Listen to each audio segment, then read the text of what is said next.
I believe very much that people can affect history, that individuals can affect history, and that ideas can affect history.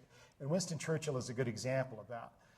I really think if there weren't key individuals at certain historical moments in the history of the world, that the world would be, well, in some cases a poorer place without Winston Churchill, or a better place if some people had never existed. So individuals matter, and their ideas matter. I believe this deeply. But even individuals that are as world consequential as Winston Churchill didn't do it alone. And let me show you what I mean. Let's go back to 1939 here.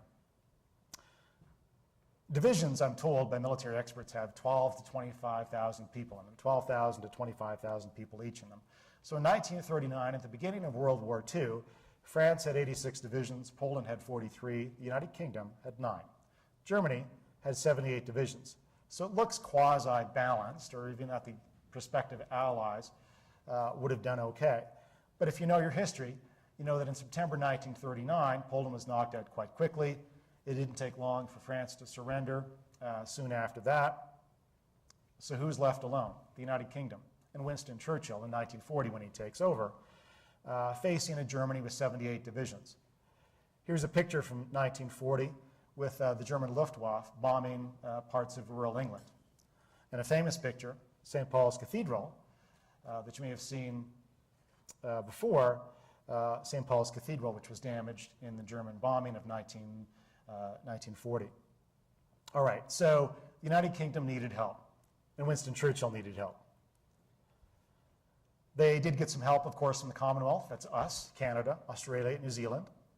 A wonderful recruiting poster from World War II for Canadians. But let's jump to the end of the war. Great Britain, of course, eventually got her help. The Americans entered the war. The Soviets eventually entered the war on our side. And Great Britain had help from many, many sources. Here's what the balance of power looked like in 1945 in terms of divisions. Allied strength, 31 divisions.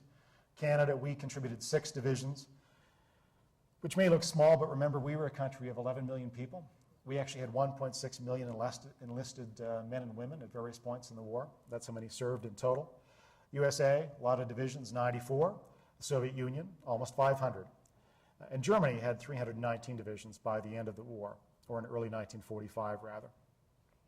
Now, all of the Allied help led to this, at least on the Western Front. D-Day in June 1944, and Victory Day in Europe, May 8, 1945. And there's Winston Churchill with a crowd outside of the palace.